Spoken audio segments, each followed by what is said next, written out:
Good afternoon, everyone. Welcome to our first Frank Rhodes lecture of 2023. We are delighted to have with us Dr. Candace Thille to deliver this lecture for us. But before we get to an introduction of Dr. Thille, a few housekeeping things, and then I'd like to share with you a little bit about the lecture itself before we move forward. My name is Minu Ai. I'm the Vice Chair and Managing Director of the University Design Institute here at ASU, and we are really delighted to host this lecture series. So on housekeeping, we have an hour and a half scheduled for the event. I'll do a little bit of introduction, turn it over to Dr. Thille. We'll have the lecture, and then we have a good amount of time allocated for Q&A.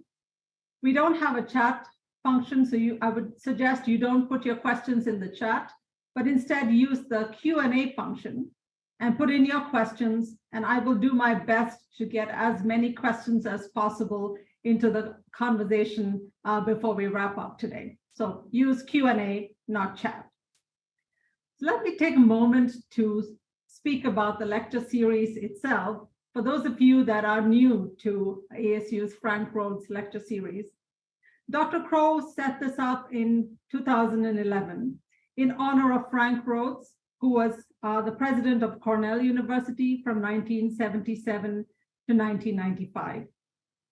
And Dr. Rhodes is considered one of the most impactful university presidents of the 20th century, and his vision was to really fundamentally change the education and cultural landscape of higher education. In his almost 22-year tenure at Cornell, he really changed the course of the university. He advanced student and faculty diversity, grew research from 88 million to over 300 million annually, led a significant fundraising campaign, and really changed the landscape of Cornell for generations to come. But his contribution extended vastly beyond Cornell. He was a thought leader who helped to expand our understanding of the responsibilities and possibilities of American higher education. His ideas were particularly influential in the shaping of ASU's new American university model. And so we really honor Frank Rhodes and his vision to changing the landscape of higher education through our lecture series. The scholars we invite then are leaders and experts who in their own fields are pushing the boundaries and challenging us to think about what 21st century teaching and learning could look like. And so they are here to inspire, inform, and educate us as we continue on our journey of transformation. And we have an extraordinary scholar and an expert here with us today, Dr. Candace Thille. She's the Director for Workforce and Adult Learning in the Stanford Accelerator for Learning, and a professor of education and neuroscience at Stanford University. She spent time at Amazon to create and lead the Learning, Science, and Engineering organization. As director of this entity, she led the company's global organization to build the technical infrastructure and work processes to innovate and scale learning for Amazon's 1.6 million employees worldwide. Candace was also the founding director of the Open Learning Initiative at Carnegie Mellon University and at Stanford University. For over 2 decades, her focus has been on applying results from research in the science of human learning to the design and evaluation of technology-mediated learning environments, and then using those environments to conduct research at the intersection of human learning and machine learning.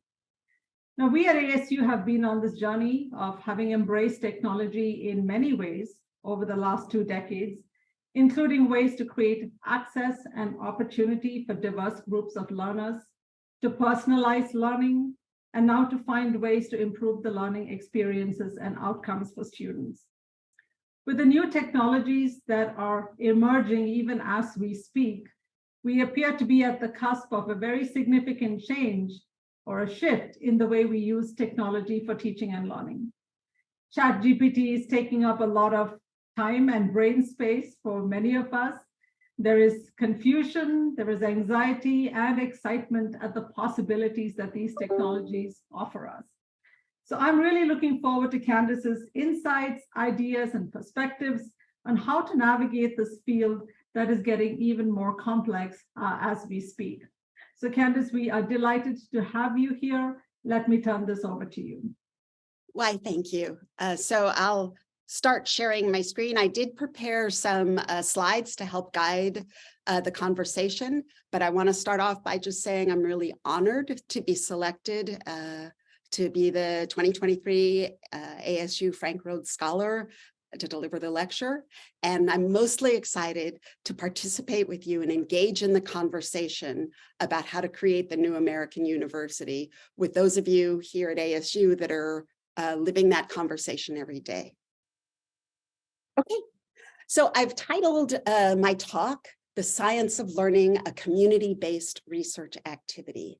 And the reason for that title will be hopefully become clear as the talk unfolds. But I want to start off by talking about what's the challenge that we're confronting, for which changing the science of learning into a community-based research activity is a reasonable response. Now, I don't have to tell this audience what the challenges are that are confronting higher education. I'm sure we could spend a whole hour discussing those, but I'm going to summarize some of them that ASU is attempting to address. Access, the diversity of the student population, globalization, changes in the technology, their affordability of higher education. All of those are very real and persisting challenges. And there are also challenges in the workplace that are similar to those challenges. And I've had the good fortune of being able to develop and address strategies for those challenges in both contexts. So I will talk a little bit about the context of the workforce and the challenges that are confronting at least Amazon, that brought me there to be the director of learning science for 5 years. The first challenge is just the sheer number of employees. As Minu said, there are about 1.6 million people that work at Amazon, but it's not just the sheer number, it's the rate of growth. I was hired in January 1st of 2018, and I left Amazon in mid-December of 2023. And in that 5-year span, 87% of the employees were hired that currently work at Amazon were hired in that span. In a Fast Company magazine interview with the head of HR back in 2019, she estimated that Amazon hires about 337 people per day. So massive rate of growth in employee population. And employees that need a certain set of very complex skills and knowledge. And that set of complex skills and knowledge is changing daily. As we innovate and come up with new things, there are new knowledge and skills that people need to be effective in the workplace. So the rate of change and the kind of knowledge that people need to develop is also accelerating. So and then internal to Amazon, there's a lot of fluidity and talent movement. So people can join in one role and start working on a project and then find something else, some other innovation that needs to be done for a customer. And they start working on a new project in a new team that require a new set of skills. So when you put all those things together, the challenge that was confronting Amazon was being able to accelerate the pace of people, supporting people to develop new complex skills and knowledge. So when you're trying to address that challenge that is fundamentally a learning challenge, where do you start? Well, at Amazon, the idea was you always start with the customer. In this context, the customer is the learner. So when you're thinking about how to design a system or how to design an innovation to address that challenge, you always start with the learner. So what do we know about learners, both in higher education and in the workplace? Well, one of them is there's learner diversity. And I don't mean just demographic or sociocultural diversity. Those dimensions are extremely important when considering the design of learning experiences, as you all well know, as you teach a very large and diverse student body. But the other dimensions of diversity that are as critically important are the diversity of the learner's background knowledge, their relevant skills, and even their goals, why they're engaging in the learning experience, what they're trying to achieve.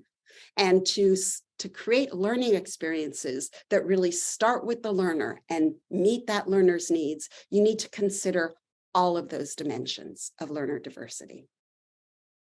So the second thing to think about is the technology. And I know that everyone's thinking about the changes in technology all the time and what we can do to use that to address challenges. So at this point, I kind of like to get an idea of what my audience's thinking is about the current technology.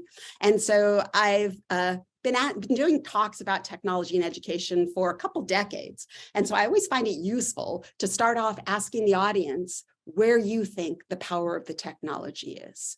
So if you had to choose, which power of the technology do you think is going to be the primary driver of transforming education? Which of these three options would you pick? Now, I've distilled these from the kinds of responses I've gotten from people all the time. So the first choice is access and convenience. I don't actually want people to see other people's answers while they are doing it. Okay, so access and convenience. That means that you can learn anytime, any place because you have this technology. The other affordance is the simulation capability, that we can put learners into situations that are difficult to do in a classroom or in a workplace. Pilot simulations, using augmented reality or virtual reality to give students an opportunity to engage in authentic practice in the real learning context. So that's the second thing, simulation. The third option is connection. That it's not that these devices are just that I'm just engaging with my device, but that my device is connected to a network. And through that network, I can connect to other learners, I can connect to experts, I can connect to resources, I can connect to the world. So these are the three powers. If you had to just pick one, which would you choose? So I'll give you a moment to think about that and choose.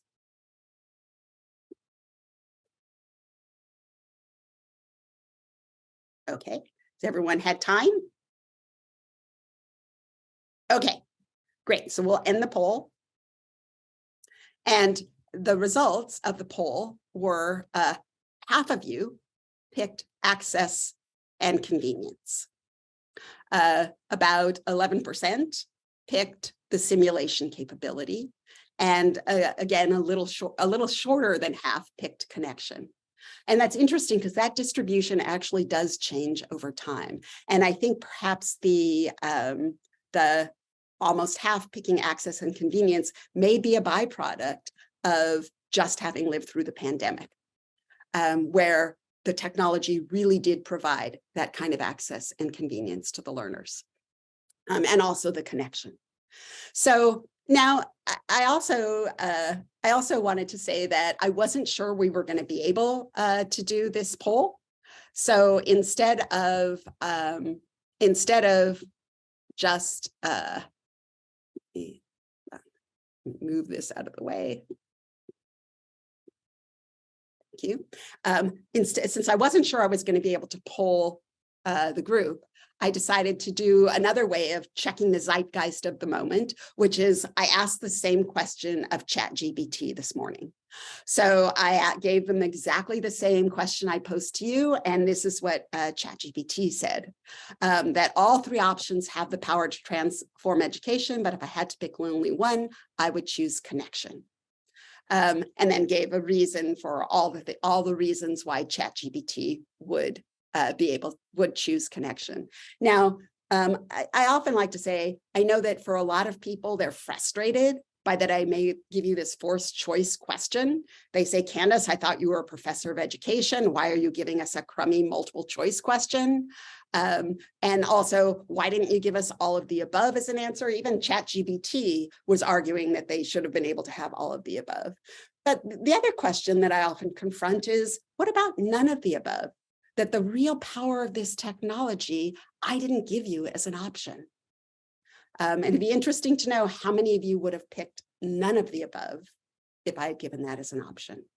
Because actually, while I think all of those powers are important, that is not the biggest power that we're going to use to transform education. The biggest power that we would use to transform education is this, that the power of the technology is not just using it as a distribution mechanism to push things out, but to push things as far as the interface. Because in the interface, we can observe the learner. We can observe their interactions and collect the data from those interactions and model those data to drive very powerful feedback loops to the different human actors in the education system. For example, we can provide feedback to learners themselves so they can help better manage their own learning process. We can provide feedback to instructors in the higher education context. So before going to class, you can get insight into other things I'm trying to help my students learn. Where are they struggling? Where are they getting it? So I can use that very precious time that we have together to more narrowly focus the way we spend our time together. Also, to give feedback to learning designers, to people who are building educational assets, to help them get insight into where the assets are working, where they're not working, and how to modify them. And finally, one of my favorite groups is this large amount of educational data, if it's collected right, can give us real insight to learning researchers. So the particular research science I'm talking about is the science of human learning. And the goal of the science of learning is to be able to describe, explain, and ultimately be able to predict human learning. So in the higher education context, we were using these mechanisms to support both teaching and learning and learning research. And I'll give you a little brief history of the work that I was doing before I went to Amazon. And then you can see why Amazon's challenges were squarely in line with my being able to continue working on my mission. So the first thing I want to talk about is back in 2002, I started a project at Carnegie Mellon University called the Open Learning Initiative. And the idea behind the Open Learning Initiative was to better bridge the relationship between learning research and educational practice by having what we were learning from learning science research inform the design of learning environments for the world.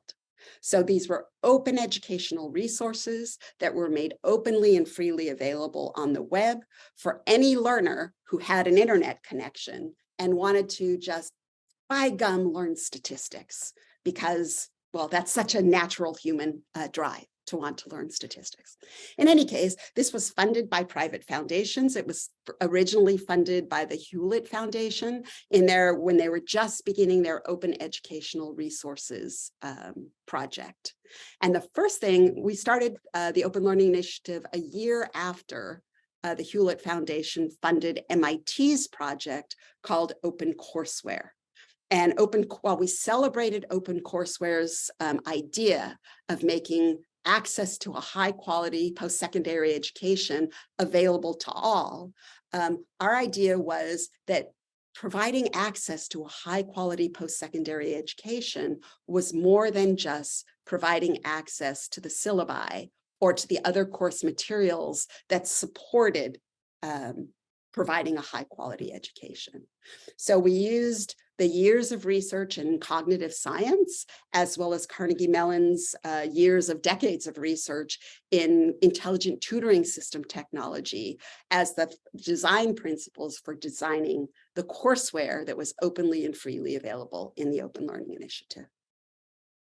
About a year after we started the Open Learning Initiative, two things happened. The first was NSF did a big grant on the science of learning, started 5 science of learning centers.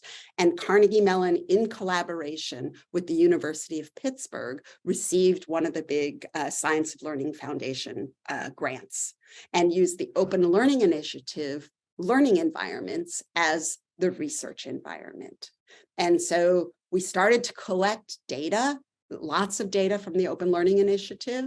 For the first reason that we were collecting the data was to get insight into, were these courses actually working to support learning?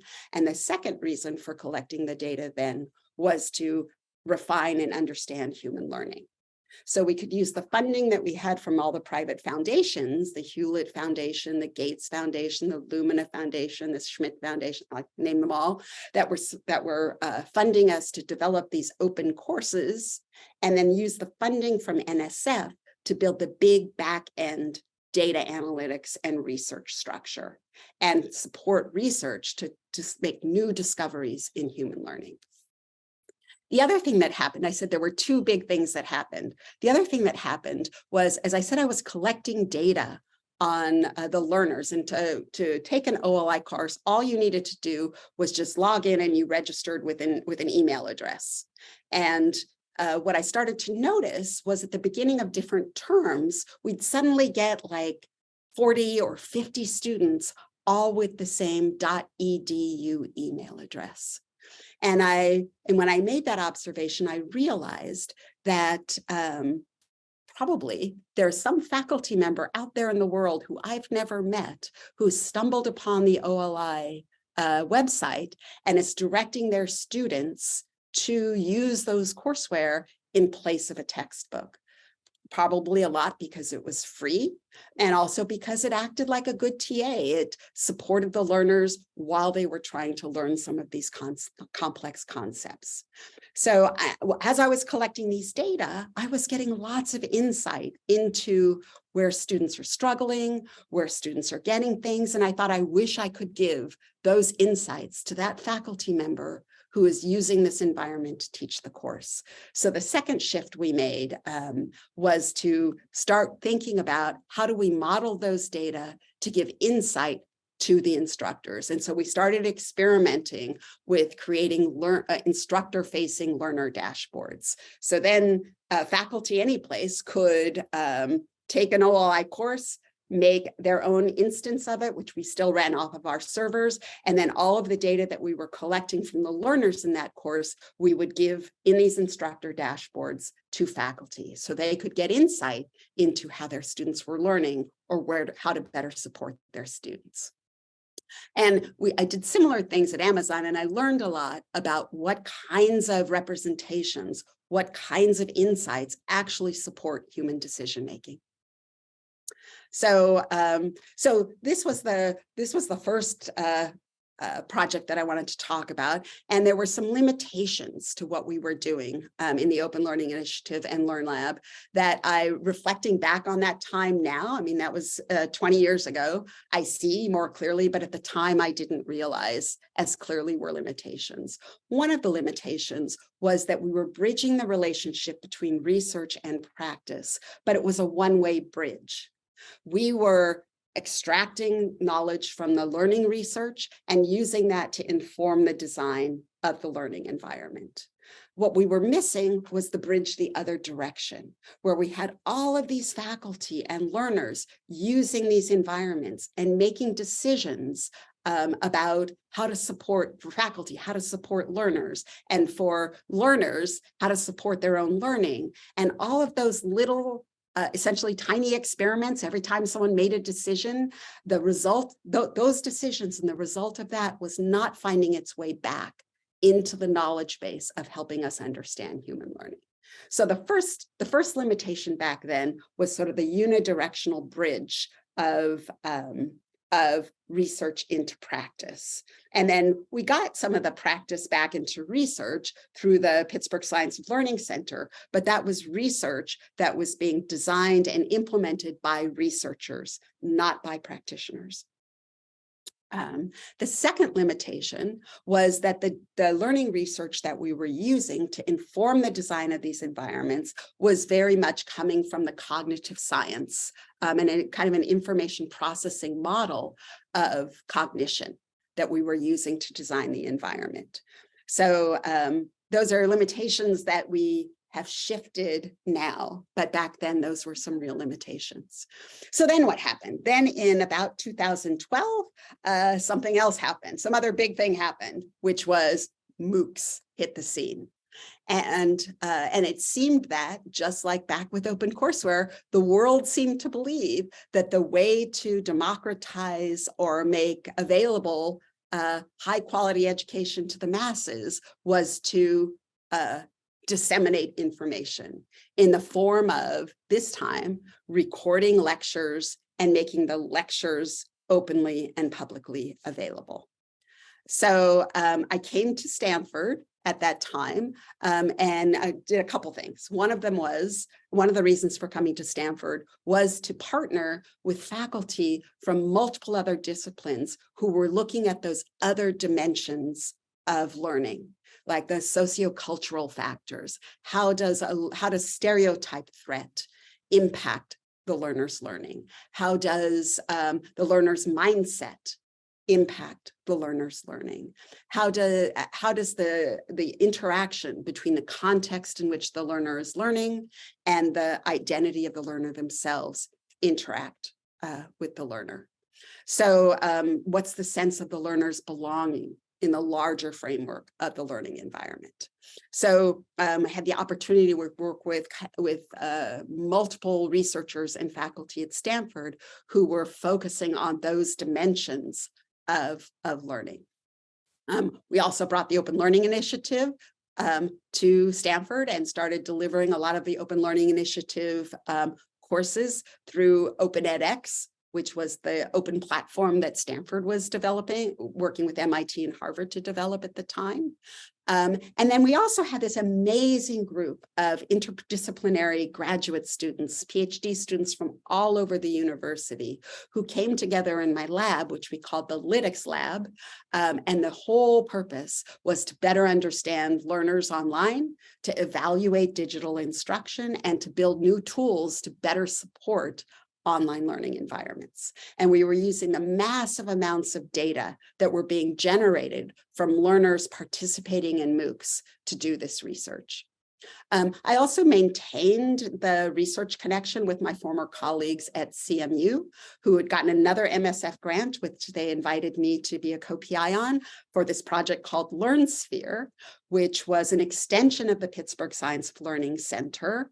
It included Stanford, CMU, MIT. We had collaborators from Stanford, CMU, MIT, and from the University of Memphis to bring together all of our different data repositories on human learning, as well as analytic tools, and make that essentially combining all those repositories to create the largest open repository of learning data in the world, but then also provide different analytic methods and tools and create a community of research around understanding human learning. Okay, so that's the higher education context and a little bit of a brief history. Now I'll switch to talk a little bit about the work context. The last 5 years I spent at Amazon, and some lessons learned from both contexts. Okay, so back to, remember, the power of the technology is the same idea. The power of the technology is to collect data from learner actions in the environment and use those data to drive very powerful feedback loops to different human actors in the learning system. Now, a couple things. One of them is that we use, when I say it, we don't just give the raw data to everyone. You have to be able to model those data to be able to generate insights to the different actors in the system that are actually useful for them to take action. So this is where we used a lot of algorithms, because to make a good decision to support a learner, say if you're trying to decide what's the next best thing for that learner to do to help them move from their current state to their desired state, that's a very complex question. And then this is what's at the heart, I think, when people are thinking about individualizing or personalizing instruction. And in order to really make a good principled decision, you really need to consider features about the learner, features about the thing that's being learned, features about the context in which that learning is occurring or in which those knowledge or capabilities will be applied. And the way that all of those features interact at this point in time to be able to really answer the question, what's best going to meet that learner's needs? Now, as you can imagine, that is way too, especially if you're thinking about doing that at scale for thousands of learners distributed. That kind of processing is way too much for our human cognition. So what we've tended to do historically is to use our intuition, which is often just all of our experience that we've developed, the sort of rules and guidelines and ideas that we've developed through all of our years of experience if we've been trying to do this. So it's either our intuition or our habits. I've always taught it this way, so I'm just going to keep teaching it this way, or I learned it this way, so I'm going to keep learning it this way. And so what this methodology of collecting the learner data and modeling it allow us to do is both let those algorithms support discovering patterns to support that human decision-making. And it also gives us the opportunity to shift that kind of decision-making from being just based on habit and intuition to supporting those habit and intuition with evidence and science. So in the work context, the way that we did that was, first off, if you take each of the human actors, for the learners, in the work context, one of the things that they need to make a good decision is they need to know what is it I'm trying to, what knowledge and capability do I need to develop? So and this often proved to be one of the more difficult parts and in higher education, often we do that too. We say, oh, just take this class. And it's sometimes unclear to the learner what are the knowledge and capability I'm being expected to develop as a result of taking this class. So in a work context, that becomes very important because the reason learners are wanting to engage with knowledge and capability development processes is because they're trying to achieve some kind of goal. Either they need to develop some knowledge or capability in order for them to do their current job better, or because they're trying to change roles. And there's a gap between what they currently know and can do and what they need to be able to know and can do in order to get to that new role. So one of the things is just being very clear about what is it you're shooting for. So the learner can make a good decision about how to spend their time to get there. The other thing is to give them clear estimates of where the system believes they are relative to that desired state. So for learners, what we would do in the work context is we would give them first the clear outcomes. You're trying to say, move from this role to this role. So here are the additional knowledge and capabilities you need to build. And then as they're working in the learning experience, we are constantly modeling and updating our inference of where they are relative to those goals and giving those in a dashboard, essentially, to the learner so they can see, how am I doing against my goal? And then if I'm not doing so great against my goal, I can see, oh, these I'm proficient, these things I'm not quite there yet.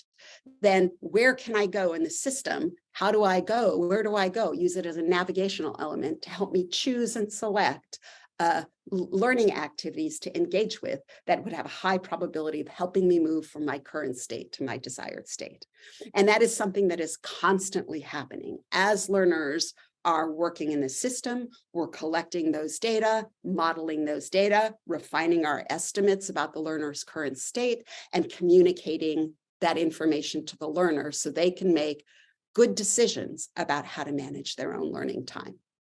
Now, at first, I tried to use the same kind of approach that I showed you with the instructor dashboard in higher education, just tell them. And for some parts of the working population, that worked really well. They were actually using those proficiency dashboards to guide their decision-making on how to spend their time. For other learners, not so much, because they've been trained by by the years of being in school or in trainings that what you're supposed to do is start at the beginning and march all the way through to the end until you've completed the training. And then you've done what you're supposed to do. So part of what we were shifting is the learner's sense of their own role and responsibility, that it's not my job just to complete and finish the training. It's my job to build the knowledge and capability I need to build. And so we started to, instead of just giving them dashboards, which told them these things, gave them more explicit guidance. Text-based guidance to let them know, well, it looks like you're working on this. It seems you've gotten really close to that. You might want to consider this over here. But still, even though we were giving them guidance, a really key part of the system is supporting learner agency. So we give them insight, so to support their decision-making, but ultimately it's the learner's decision how and where and what they're going to do to support their learning. We did do some experimentation early on using a reinforcement learning algorithm to select and sequence learning activities for learners. And we actually had 3 conditions, one where the open navigation, where the learner got to choose what they worked on when.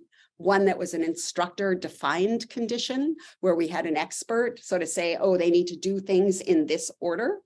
And then one which was a reinforcement learning algorithm, which we gave as the reward function, maximize learning gain and minimize the number of activities that a learner would need to engage with in order to achieve that learning gain. And so then we let the algorithm select and sequence the activities as the learners were going through the process. And one of the actually great things about doing this kind of research at Amazon is, again, the 1.6 million employees, which you can think of in this case as voluntary research subjects. So this was not a required course. So we just sent out an email saying there's a new course in this topic and people could just enroll. And when they enrolled, they were randomly assigned to one of the 3 conditions. And then we could very quickly collect enough data from the learner actions to be able to see which conditions seemed to produce the better learning outcome. We also had the advantage of having all of the HR data, all the data about those learners that you have in an HR database. So we could also slice and cut the outcome data by different dimensions of learner, job, family, demographic data, et cetera. There's a paper on this, which I'm happy to share, that was presented at CHI, but the spoiler alert, if you want to know, the reinforcement learning algorithm did do a better job than either the open navigation or the instructor-led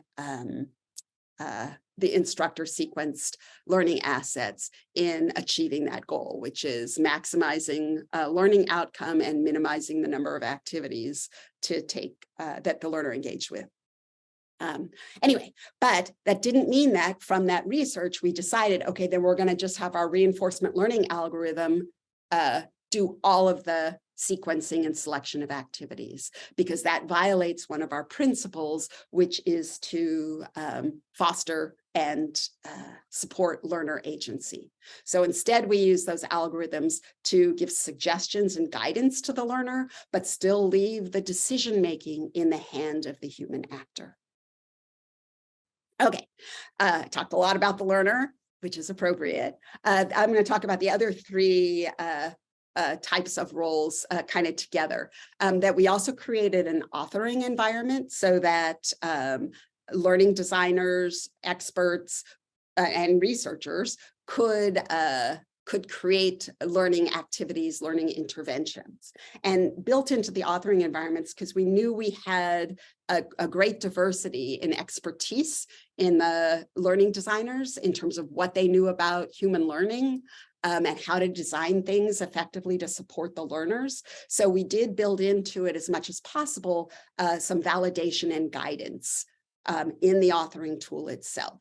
it's almost April 15th. I don't know if you've all done your taxes, but I generally use something like TurboTax to do my taxes.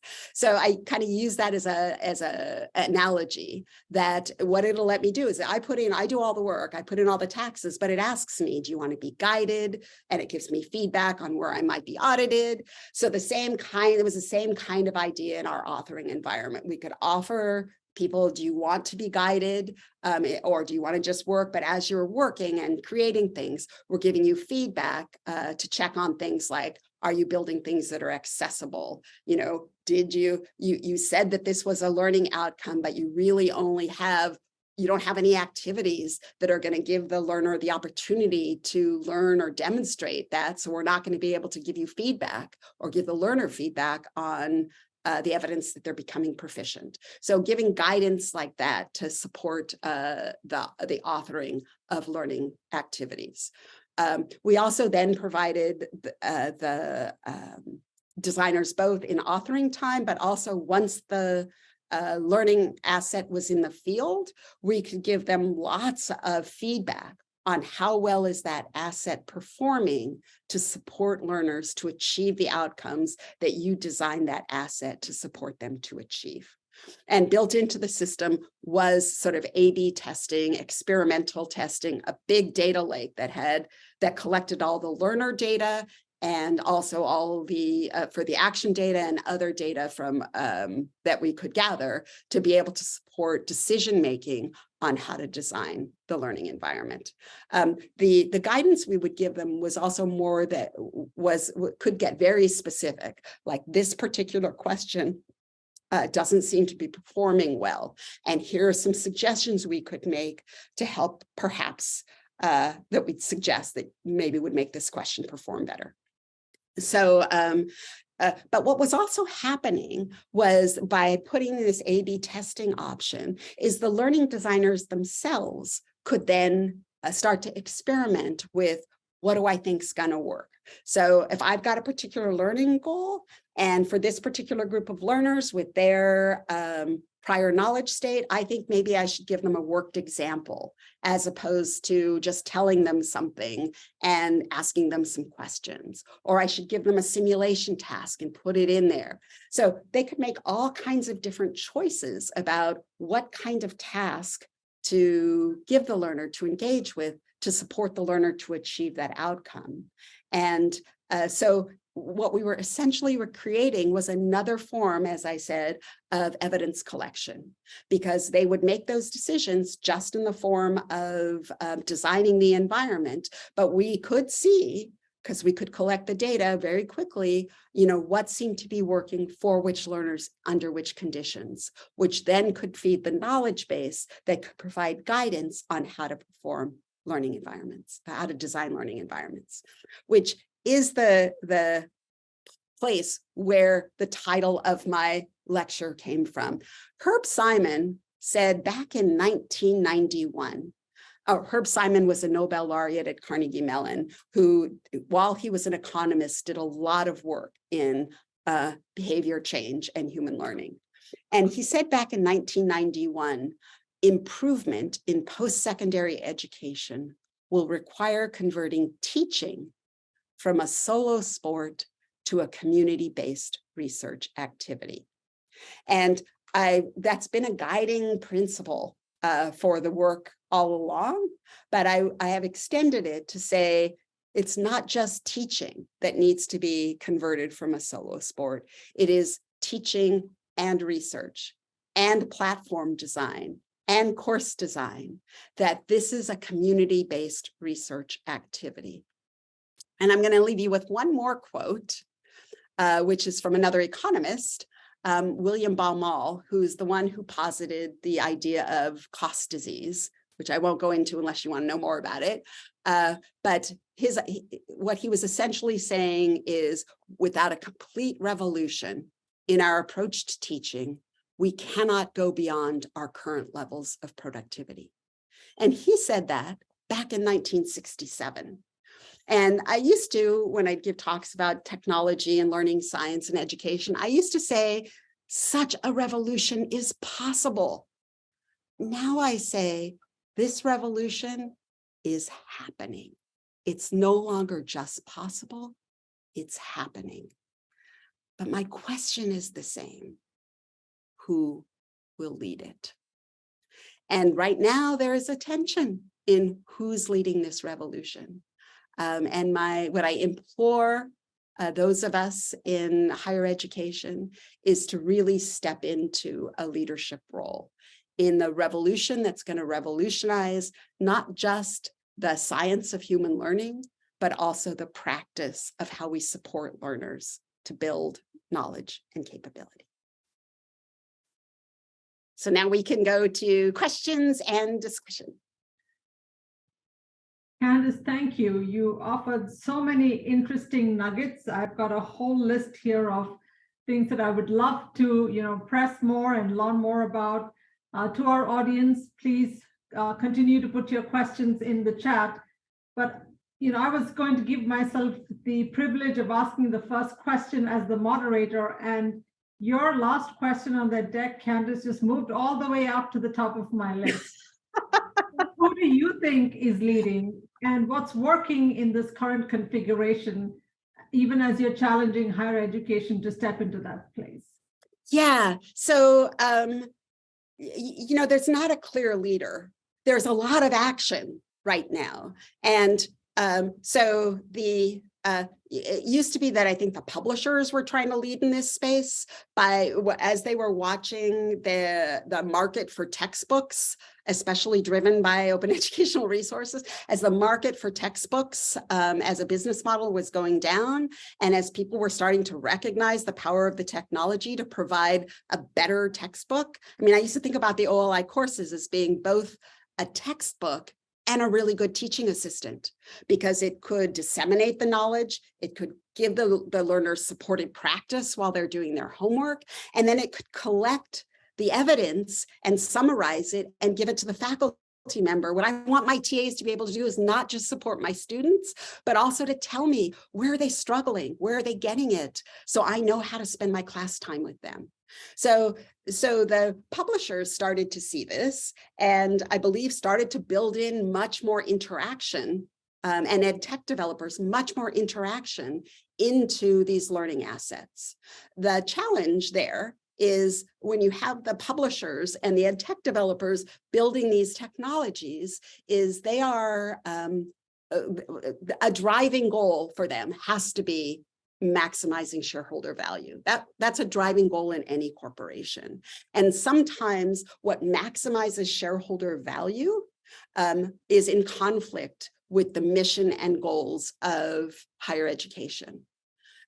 So that's why and what used to be the case, and still even more, especially building these back-end data infrastructure systems is really expensive. I don't know exactly, but I know how much of Amazon's money I spent building this technical infrastructure. I had 80 people in my organization, a large number of them engineers building this infrastructure, and data scientists building the algorithms.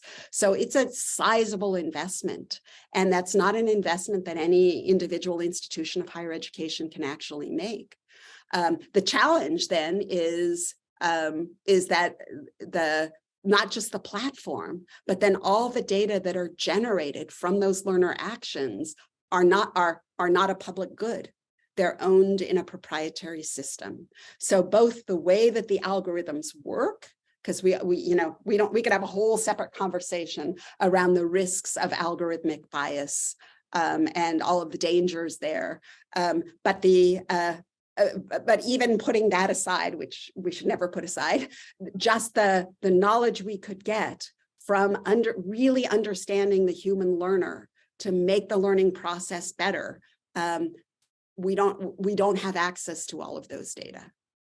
So I still believe that we need to, in not-for-profit higher education, as a public good, continue to build infrastructures for both designing and supporting learning, but also for doing the data collection and analyzing the data. And the piece about building the learning activities, again, the private sector is going to build learning activities that are going to have the highest sort of appeal to the market, which doesn't allow for a lot of the innovation and experimentation that we're doing on our campuses every day. Like what's really important for someone to be able to do and know, and how do we support them to be able to do and know that? So there's a follow-on question here about what do you think limits the ability of academia to lead the transformation, and what would lift that limit? So you talked about the resourcing of it, which is clearly an issue. What else might be possibilities to help higher education to lean more into a leadership space? Yeah, I mean, I think a lot of this is like what ASU is already working on. One of them is transdisciplinarity. To build effective learning experiences, to really understand human learning, we need multiple disciplines. So the silos of disciplines aren't helpful in this case. So places like at Stanford, at Carnegie Mellon, at ASU, places where you have multiple faculty from multiple disciplinary perspectives contributing their expertise and collaborating on building these infrastructures and environments. That's one real key. And not just within a single institution. We need cross-institutional collaboration. Another role that I play is, before I left Stanford last time, working with the California Governor's Office, we started working with a wonderful woman in the California Governor's Office, Lark, who managed to get through into the California base budget every year $10 million to support innovation in teaching and learning across the public institutions in higher education. So, and the goals there is, it has to be intersegmental. So you can only apply for the money if you are a community college and a state university and a UC working together, or at least two working together. To sort of better develop pathways, to bring the expertise from all of those perspectives, to better design the environment. And then the other thing is, you have to collect the data from whatever your intervention is to help inform not just improving whatever the task is, but also to feed our understanding of human learning. So so that cross-institutional collaboration is critical. I mean, I know that ASU participates in the University Innovation Alliance, which is another way of having multiple institutions recognize we are all trying to achieve the same kinds of goals. And while we may be competing, there are places where we should be completely collaborating. That's an important charge you've given us, Candace, to do more of cross-institutional collaboration. So here's a question then that pivots to generative AI and the role that it has. You knew this was coming, but the question here is, most of the hype around generative AI is about individual interactions with machine learning. How do you think we can leverage generative AI for group and community learning? Oh, wow. So my area of expertise is not computer-supported collaborative learning. There are people that, so I study only adults. When people ask questions about children, I always say, oh, I have other colleagues that could answer that better. And the same thing around computer-supported collaborative learning. So I'm going to be speaking to that more from my experience than from a deep expertise in thinking about this space. So if you want me to continue, I will. Please continue. We would love to hear your perspective. Okay, great. So, it's interesting. Like I use ChatGPT. I encourage my students to use it. But what for? Like, one of the things was, when I didn't think I could ask the poll question, I thought, I'll find out what the zeitgeist is, because what ChatGPT is it's just scraped information from, up to a certain point in time across the internet. So it is a way of finding out what's going on. The other thing that that I think it's really good for is creating examples. So or engaging in conversations with people that you can't really engage in conversations with. So you could use a ChatGPT function to say to your students, take this position in an argument, and then ask the ChatGPT to take the other position and have them actually engage. And you could do that. You could have that be in a collaborative setting. I mean, a big part of collaborative work is getting very clear on the roles and responsibilities and contributions and alignment of who's doing what. I mean, I do have students that work in this space, and some of the thing they're really looking at is you explicitly shift roles and responsibilities in a group. How does that change the dynamic of the learning process as well as the work process in the group? So I'd be interested, I mean, if people here have, I'm sure you all have been thinking a lot about ways that you could use the generative AI to support all kinds of different things in learning. And I think that maybe next week, when I imagine a lot of you, and I'll be at ASU GSV, there's going to be a lot of conversation around that. Yeah, for sure. This one is going to keep us all busy for a while. It is. You know, I must say, I think I have to say this. I have impeccable timing just by sheer luck. I mean, I left Stanford to go work at Amazon like right before the pandemic. So I got to continue doing all this work, and I didn't have to, I don't know if I want to say, suffer through all of the challenges that you all had to deal with trying to continue to execute, supporting our students through the pandemic. So then I came back to Stanford with the pandemic over. So I see all of my students, not over, but at a place where people are feeling more comfortable meeting in person.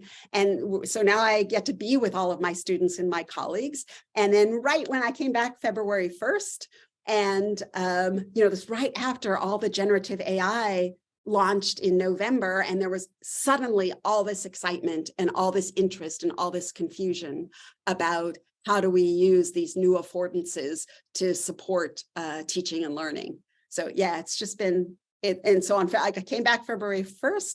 On February 15th, we had a big, just internal to Stanford, a symposium across the entire university of people talking about generative AI and teaching and learning.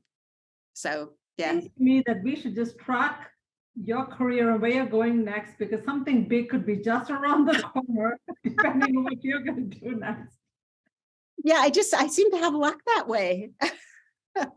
Candace, I want to bring us back to sort of more of the learning data and how to use that. There's a question here about algorithms, and you referenced that being an important point.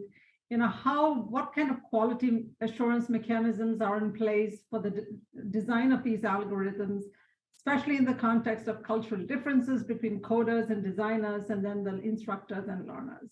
Yeah, absolutely.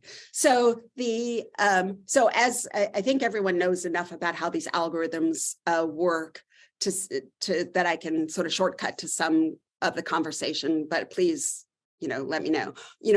With these algorithms, what we're really doing is training the algorithms on historical data sets.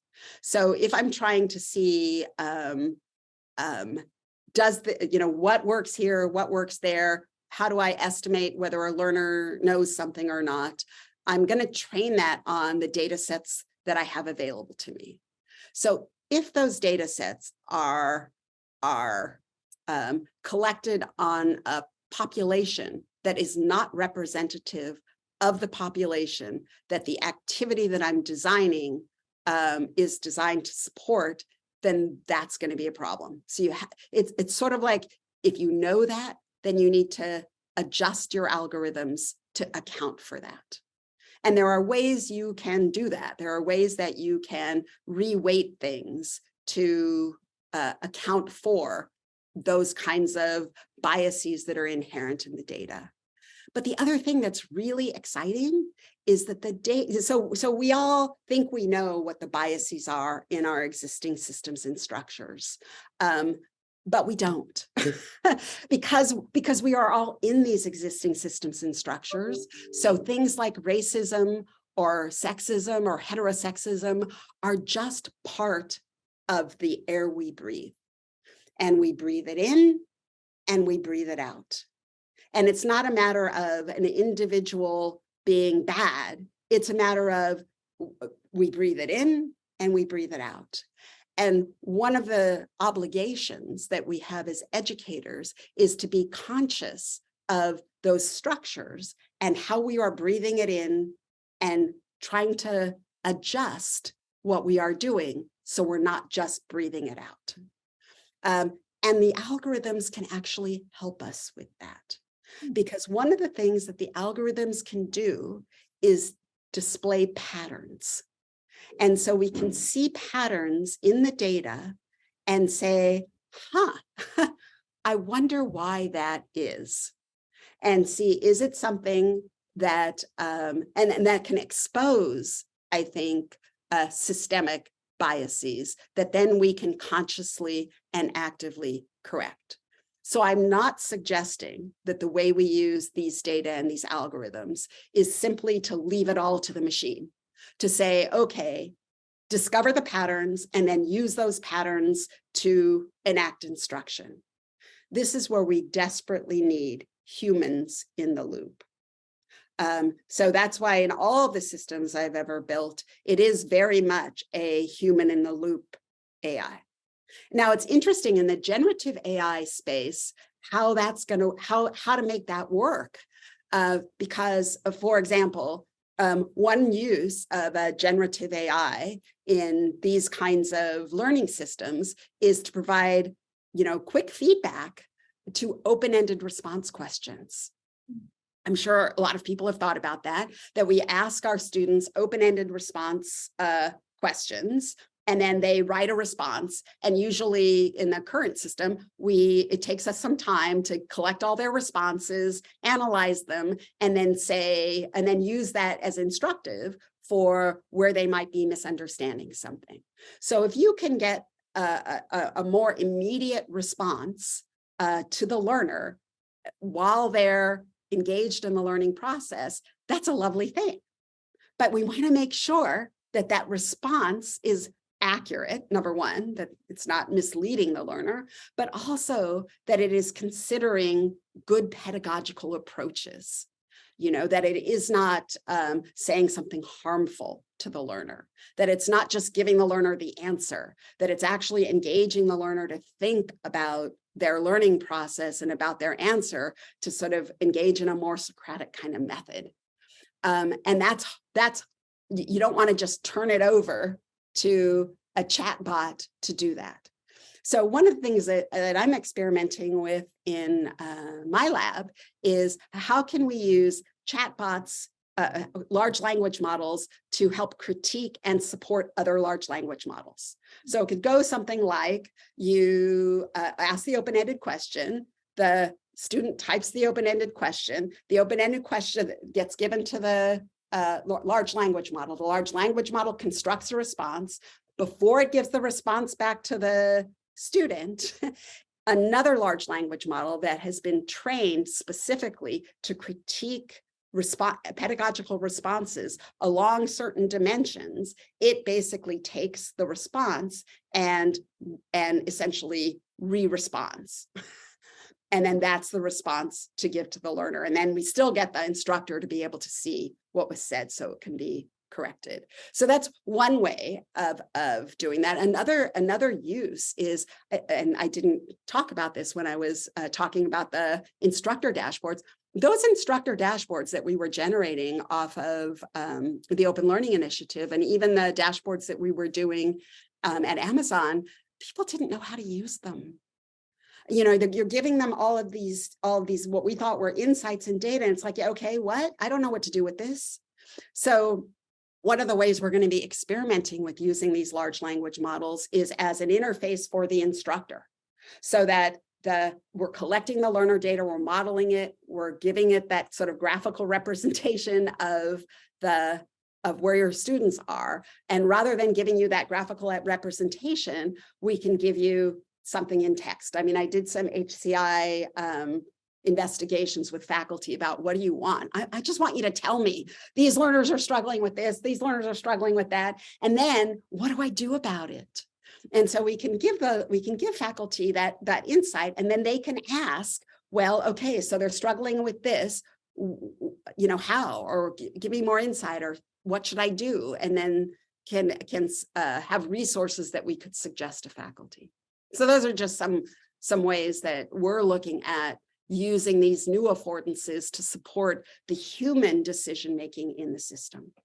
And it was intriguing to hear you talk about some of the chatbots that are critiquing other chatbots, or what was interesting in that. I mean, are the trained models able to pick up the biases that the untrained models were just putting out there?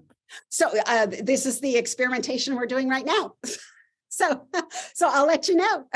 I'll let you know how well they can do that. We would love to and how you train those models to do it better. Like how do you, yeah.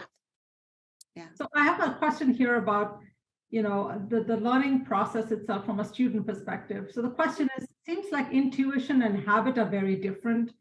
Human embodiment often retains pre-conscious insight that can become evident within the environment.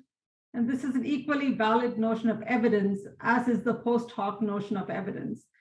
Seems like your overlay process recognizes this by featuring learners' processes. Can you react to that question about intuition, habit, and how that all fits into what is collected and understood about the learning process? Sure. So, your intuition, I kind of wish we could have a conversation, but okay. So what is intuition? Intuition is your internal expertise, really, about what's going to work for you or work for your learner, depending on, and that intuition is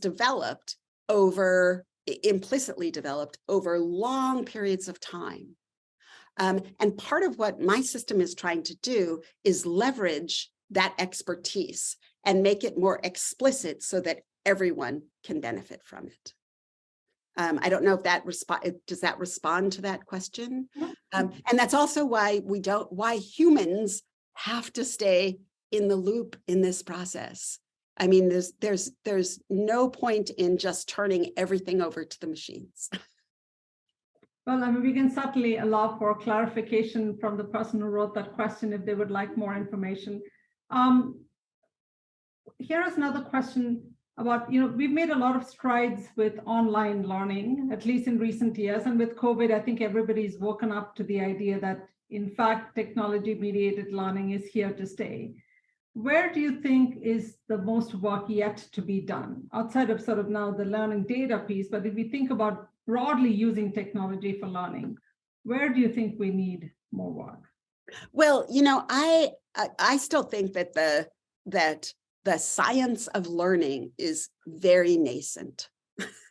I mean, we're making good insights all the time, but I think that the scientific process that we've historically used of, either doing classroom studies where we get rich data, but for over a long period of time from a very small segment, and then, try and elicit insights from that then can be used in other contexts. And then you always have the challenge of moving something from one context to another, when in fact, the context is a big part of what's happening. So you can't just extract out what you move over. That's one kind of study we historically do. The other kind is sort of randomized controlled trial, where we have an intervention idea that we think will make a difference. And so we randomly assign students into one condition and into another condition, and we hold a bunch of variables constant and see what the causal claims are we can make. And then when we do that research and we throw it out, we say, oh, look, we have this big finding. We throw it out to practitioners and they try and implement it and it doesn't work. Then what we as researchers often say is, you didn't implement it with fidelity. And of course you didn't. Because all of the variables that I was able to control for in my lab, you can't control for in a really complex system of human learning. So in addition to those mechanisms for studying human learning, we need a different framework or an additional framework. And that's what I'm proposing, is that if you think about every move that someone makes at any point in time, that something happens. And that is an outcome that can contribute to a knowledge base over a long period of time. And then we get the benefit of all of the faculty, all of the teachers all over the world who are making instructional differentiation decisions, and what they do and what happened for their learner populations And that in and of itself will create a data set that will allow us to really make progress on the science of learning. So, and I think that we need to make better progress on the science of learning to help guide how we design learning experiences. As you were talking, that was exactly the question in my mind, is how should the science of learning and the research itself change to meet the speed and scale at which technologies are really in the learning space? I'm a faculty member, right? I'm not an expert on the science of learning. I'm exposed to many technologies. I get to choose some things that I will try. Then I will use my best judgment and the data I can collect to make decisions about did this work or not. But things are moving so fast. So this whole thing of research, figuring it all out, guiding us practitioners, and then we go deploy the best process, seems like that cycle, something needs to change in the way that cycle is working. What are your thoughts about that? Yeah, absolutely. That's why my talk is converting the science of learning to a community-based research activity. So as a practitioner, every day you are making decisions about what to do to support your learner population. And it's kind of like, I guess an analogy might be like medical health records. Now that we have electronic medical health records, the same kind of thing happens, that we do randomized controlled trials to look at different treatments to see what work. And if you're a doctor and you have a patient come into you and they're presenting with a certain collection of symptoms and you want to support them and give them health, then you're going to look at the results from all the medical research to see what treatment's going to possibly be the best to support this person. Unfortunately, your patient comes with a whole bunch of variables that were controlled for in the randomized controlled trial. So you can kind of take some guidance, but the complex system you're trying to intervene on is different. And so, but you're going to make a choice. You're going to make the best choice given your expertise, given what you can read from the research. And when you make that choice, there is going to be an outcome. And recording then that outcome, that choice and that outcome, then feeds into the knowledge base so that the next person who comes along and says, I'm trying to decide what treatment to give, and the randomized control trial doesn't answer the question completely, I could consult this alternative knowledge base to see, is there somebody who had a patient that's more like mine? And what did they choose and what happened, or a bunch of somebody's? And that presents another knowledge base. And that's what I mean about the role of practitioners now is getting closer and closer to being researchers. And especially the speed at which all of this is changing. That brings to mind a question that I've had for a while, and others in the community are curious about as well. You talked about higher education not having the resources to do some of the things that, for example, an Amazon could do. And there are a lot of large employers who could be in this space where they have the resources and the capacity to do this. It is in their best interest to train the workforce. Are you seeing a movement in the direction of more people using learning science on the business side? And then what might that mean for higher education down the road? Should any of them decide now they're not just going to do it for their own employees, but they might make this now commercially available to upskill, retool, and retain the same humans that we are educating in higher education? Yeah, absolutely. I mean, I don't know, that wasn't I was very clear when I took the role at Amazon that this was not generating a new product for Amazon to sell and be in competition with higher education. It was really focused on accelerating the knowledge and capability development internal to Amazon. I also, a part of my interest in doing that role is, and I said this to all the VPs that interviewed me, my goal is to build this technology and the business processes to support Amazon to meet this business challenge. And you will have 100% of my attention focused on that. However, part of the reason I'm interested in this is because I believe that a lot of the same infrastructure and technology that we're building to solve this problem is what not-for-profit higher education needs. And it was my fondest hope that once we built it and demonstrated it, that Amazon would choose to give it away. And I don't mean give it away as an open source software project, because frankly, the technology is too complex. So places like ASU or Stanford or Carnegie Mellon or MIT, they could take the software and run with it. But the places where there are so many learners that don't have that kind of information technology internal support structure, the Santa Ana Community College down the road, those are the learners that need it and the faculty that need it, and they don't have the technical infrastructure to support it. So it would be more software as a service. And happily, I noticed that Amazon did have some small web services business.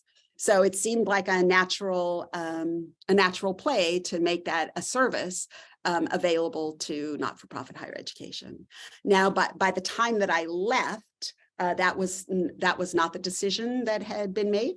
So I don't know what the future forward decision is. I still hope that they'll continue to work on the infrastructure and shape it to fit the needs of higher education, and then make it openly available. But we'll see. We'll see. Yeah.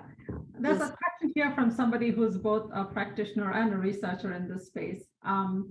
I want to be able to see what's working and why, and adjust the learning experience accordingly, at least the next time I offer a course. This requires tools that enable me as a practitioner to create and modify sophisticated learning experiences and surface learner performance data. This is all doable and valuable. Why has the ed tech industry failed to provide such capability? Yeah, that's a great question. And I'm not in the ed tech industry, so I can't answer that. But yes, that is what I'm imploring us to collectively build. Exactly that. And I can tell that you are both a researcher and a practitioner, because you nailed it in one, what's actually needed. So one of the challenges when I did OLI the first time was that we didn't have an authoring tool that regular faculty could use. And so when faculty wanted to explore and make modifications to the environment, what they had to do actually was I'd create an instance of the course, and then they would have to work with my developers and make the change, which was not a sustainable process. Since I left and came to Stanford, the folks at Carnegie Mellon have continued to develop the environment and have built an authoring tool to it, specifically targeted for faculty who want to develop and modify and make their own learning experiences. And then in addition to the authoring tool, also have just recently invested in A/B testing, so that you could start to do some of that, let me try this, and then let me try that and see what's working and what's not working. So, and it still connects up to the back-end data infrastructure that we built with LearnLab and LearnSphere. So the beginnings, at least, of that infrastructure are there. And I'm hoping now in my new role at Stanford to partner and collaborate and continue to build out that infrastructure and have that be something that, and I believe that there are people at ASU that are working, that are also collaborating on projects using that technical infrastructure. So it's a really great direction to go in. I mean, it was sad when MIT and Harvard, they used to, another platform that we tried doing this in was the Open edX platform. But that's kind of not, that's kind of, and that's what I was using when I was at Stanford, and that's kind of gone away, both at Stanford and now kind of everywhere in a big way. So yeah, we need these platforms, we need these approaches, we need the collaborations across institutions. Yeah, I know some members of our community have been following your work, guided by your work, and very excited to know that you're back at Stanford that will allow these kinds of collaborations. There's another question here about the potential for learning technology and specifically learning analytic data to enable large-scale class instructions. There are inherent challenges with teaching courses like writing, that are writing intensive with large student-teacher ratios. The potential for data analytics to help instructors provide targeted intervention is exciting, but it can also be labor-intensive, possibly just changing the kind of tasks the teacher engages in. Can you speak to that? Sure. So yeah, what I used to say, what used to be a big fear that I was creating these technologies to replace faculty, and that's never been the goal. But just as this person asking this question points out, the task we as faculty are being given to do is not doable with the current set of tools and supports we have. We're being asked to educate way more students and a much greater diversity of students in terms of what they know coming into our classes, what they're trying to get out of our classes, what they are, and the skills that they have. And it is just not doable in our old unaugmented and supported way. But these tools and technologies can really support us to be able to do that undoable task and make it doable. And it's a question really of thinking about the learning process and thinking about what parts of that process can be best supported by a piece of technology, and what part of that process can best be supported by putting peers together to support each other, and what part of that process can best be supported by having an expert, a faculty member, engaged in it. And if you think about it as a design question like that, given the constraints and the affordances of your particular situation, then thinking about how do I optimize that? How do I optimize the learning for the learner by blending these different resources in a way that is not going to kill me and also will best support the learner? And don't go for perfection. Go for, this is what I think might work, and try. I mean, the great thing about our learners is they're not. This is where it's maybe a little different than medicine. If we get it wrong, if we make a mistake, if we make a wrong choice, we learn from that, and it's not like we killed somebody. So I really want to encourage people to experiment, try things, to trust your thoughts about, but also do a literature. Whenever you do experimentation, what do we teach our students to do? Do a lit review first. So if you think, oh, I'm going to try this, it's great to see what's already known about this, and then add to that knowledge by your action. As you're talking about the labor intensity of this and what it would take to just scale this, then your model successfully, would it require us to train everybody that's going into the teaching profession to do this in the process of training? So would every PhD, for example, have to be exposed to some of these things if they ever think they're going to be in a learning and teaching environment? Like, do we need to catch people early with these technologies so that by the time they get into the environment, they've been exposed to enough that they can experiment? Yeah, I mean, I think as long as we consider teaching a core part of what we expect our faculty to do, then I think many faculty in many disciplines need a lot more support in how to do that than we currently offer them. Now, whether that is done through some, training, or if it's just on the job support, that's an interesting question. I mean, it's one of the questions that I confronted at Amazon. I have all of these people whose job it is to create, they thought their job was to create training. And I was trying to support them to have a completely different way they thought about the design and execution of supporting people to build knowledge and capability.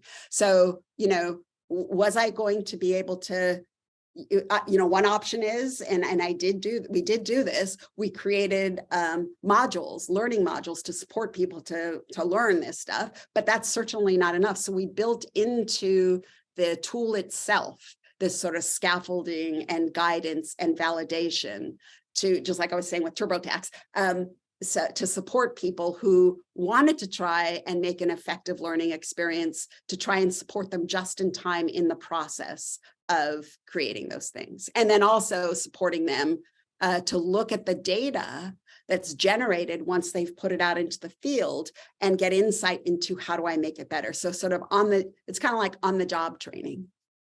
Yeah, a lot of work to be done in this space. I'm also watching the clock. We have 3 minutes left before we wrap up. A lot of comments here about how inspiring your talk was and what people are getting out of the session. But I do want to ask you a question that I think is really important as we wrap up is, what does it mean to you to be educated? Wait, I have 3 minutes? So I think, I'm actually going to go back to my childhood for that one, because my parents very much thought education was super important and taught me not so much specific things, but how to learn. And so I think to be educated is to really understand your own learning process and be able to have access to where you find resources to support you and be able to learn what you need to learn to be able to participate in the culture and the democracy and the society in which you are trying to have agency and take action.